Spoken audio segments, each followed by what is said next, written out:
Welcome to Eliminating Caregiver Chaos, the podcast where we stop pretending caregiving is just about tasks and start dealing with the real weight you're carrying, the emotional one.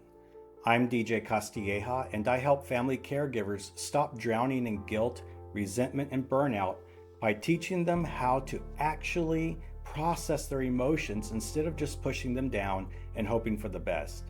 Now, before we dive in, I want you to know this podcast is designed specifically for you, the caregiver on the go. Whether you're driving to yet another doctor's appointment, folding laundry, prepping meals, or stealing a few minutes in the car before you walk back into the chaos, I've got you. You don't need to sit down with a notebook or be in the perfect headspace, just listen. Let this sink in while you're doing what you need to do. Before we get into today's episode, I have something really exciting to share with you. And if you have been listening to this podcast for any amount of time, this one is for you. On July 25th, I am hosting a free live online caregiver training over Zoom, 1 hour completely free. And this topic is something I've been wanting to teach on for a long time. It's called What Nobody Tells You About Lowering Caregiver Burnout and Why Everything You've Been Told to Try Isn't Working. If you have been trying the self-care routines, the walks, the rest, the bubble baths, and you still feel completely empty, this training is going to tell you exactly why, and more importantly, it is going to show you what actually works instead. 1 hour, live on Zoom, July 25th, and it's completely free. You can sign up at eliminatingcaregiverchaos.com. The link is also in the show notes. Do not wait on this one. Go grab your spot now and then come back and finish this episode. Okay, let's get into today's content because it's a good one. Over the last couple of episodes, we have been building your emotional processing toolkit, starting with the 10-minute emotional release. Today we are adding a second tool, and this one involves another person. But not just any person, a very specific kind of person. Notice I did not say just talk to anyone. I said talk to a trusted person. That word, trusted, is doing all the work in that sentence, and the distinction matters more than anything else I'm going to teach you today. Because this is so important to talk to a trusted person, I left it second. Here's why. Some people, when you tell them that you're struggling, they're going to try to fix you. They are going to try to offer you a 5-step solution before you even finish your sentence. Some people are going to minimize what you're carrying. They're going to say things like, at least your loved one's still here, or you're so strong, you'll get through this. We talked about this well-meaning logic earlier in the course. It lands like a slap instead of comfort, even when the person means well. Some people are going to make it about them. They are going to redirect the conversation back to their own struggles, how bad they had it, or they're going to get so uncomfortable with your pain that you end up comforting them instead of the other way around. And some people, even with good intentions, are going to repeat how you acted, what you shared in a moment of vulnerability to someone else. None of those people are safe people. And here is what I need you to understand. Sharing your raw, unprocessed emotions with someone who is not safe does not empty your cup. It actually adds to it.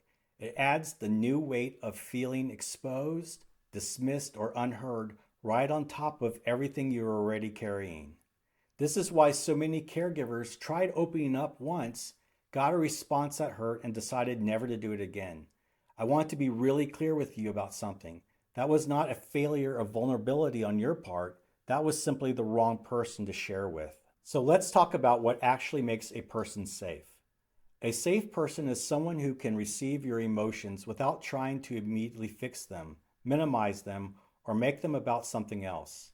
A safe person listens more than they talk. They do not rush to give advice unless you ask for it. They do not try to talk you out of what you're feeling.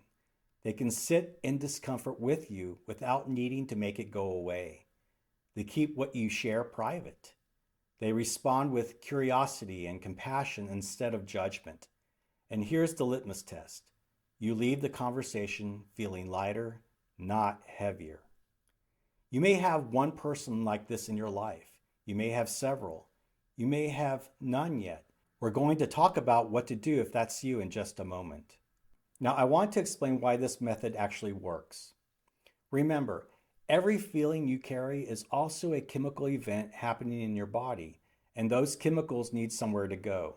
The 10-minute emotional release gives them an outlet through naming, feeling, and movement. Talking to a safe person gives them an outlet through connection.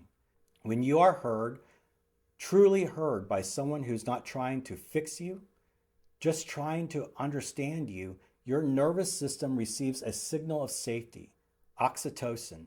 That same connection hormone we talked about earlier gets released. Your body begins to calm down from its stress response, not because the problem got solved, but because you are no longer carrying it alone. This is part of what makes aloneness so dangerous. Remember, we called it the coup de grace of caregiver burnout, the final blow. And it's part of why genuine connection is one of the most powerful antidotes we have to it. So how do you actually use this method? Let me walk you through it. Step 1, choose your person carefully. Use the safe person checklist I just gave you. And if you're not totally sure someone is safe yet, test the waters. Share something small first. See how they respond before you share something bigger.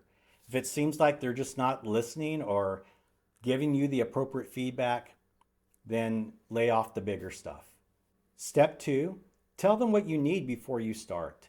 This is the step caregivers skip most often, and it causes most of the disconnect in these conversations. Just say it plainly. I don't need you to fix this. I need you to listen. One sentence, that's it. But it completely changes how the conversation goes because it removes the pressure most people feel to solve your problem for you. Step 3, name the emotion the same way you would in your solo practice. I'm scared. I'm exhausted.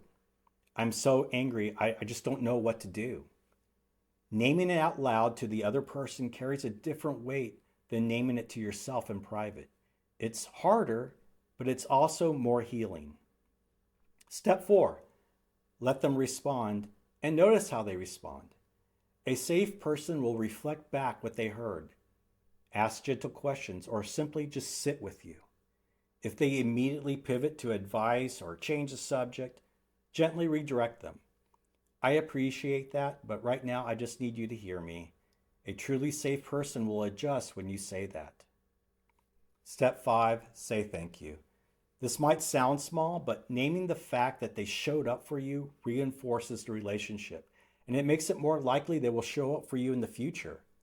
Now, I want to talk directly to those of you who just went through that checklist in your head and came up with nobody. If you could not think of a single name, please hear me on this. That is common among caregivers, and it is not a permanent condition. Isolation tends to grow the longer caregiving goes on, not because people stop caring about you, but because, as we talked about earlier in this course, many people simply do not know how to sit with raw emotions. They tend to pull back. That isolation is not your fault, and it is not unsolvable. A safe person does not have to be a lifelong best friend. It can be a support group member who understands exactly what you're carrying because they're carrying something similar. It can be a counselor or a coach trained to hold space professionally. It can also be someone in a caregiver community who has never met you in person but understands this territory better than anyone in your physical day-to-day life.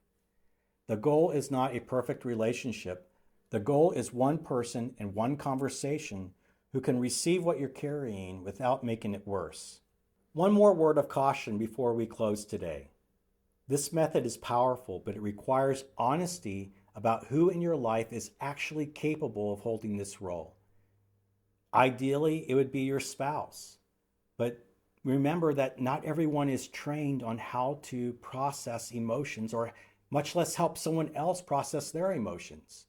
Do not force this onto someone who has already shown you through past conversations that they cannot hold it. Doing so will not heal you. It would only teach you again that it's not safe to open up. Choose carefully. Start small and give yourself permission to keep looking until you find that right person, rather than giving up on this method entirely because the first attempt didn't go well. You were never meant to empty your cup entirely alone. Some of it you process within yourself, like we taught you in the 10-minute release. Some of it is meant to be witnessed by another person. Both are legitimate tools. Both are necessary. And learning to use both is what makes this work sustainable for the long road of caregiving. So here's your action step for this week. Identify one person in your life who fits the safe person description we covered today. If you already know who that is, reach out to them this week and have one honest conversation using the 5 steps we covered. If you're not sure you have that person yet, start small.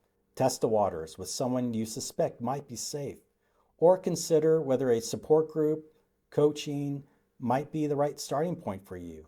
You can find more support at eliminatingcaregiverchaos.com. You don't have to carry this alone. And now you know you have a second tool to make sure you don't have to. I hope today's episode gave you something practical, a real next step, not just another thing to think about. Connection is medicine, and you deserve at least one person who can receive what you're carrying without making it heavier. And hey, don't forget about our July 25th live Zoom meeting at 6 p.m. Central Time. What no one tells you about lowering caregiver burnout and why everything you've been told to try isn't working. 1 hour completely free. Go register now at eliminatingcaregiverchaos.com. The link is in the show notes, and I would love to see you there. If you don't have a safe person yet, or if you want a space specifically built for caregivers who understand exactly what you're going through, contact me at eliminatingcaregiverchaos.com. Our community and coaching membership exists exactly for this reason, to be the safe space many caregivers don't have anywhere else. If today's episode helped you, please hit subscribe, leave a review, and share it with another caregiver who needs to hear this. You'd be amazed how many people are waiting for someone to finally give them permission to ask for what they need. This chaos doesn't have to be permanent. We're eliminating it together. Take care of yourself out there, and I'll talk to you next time.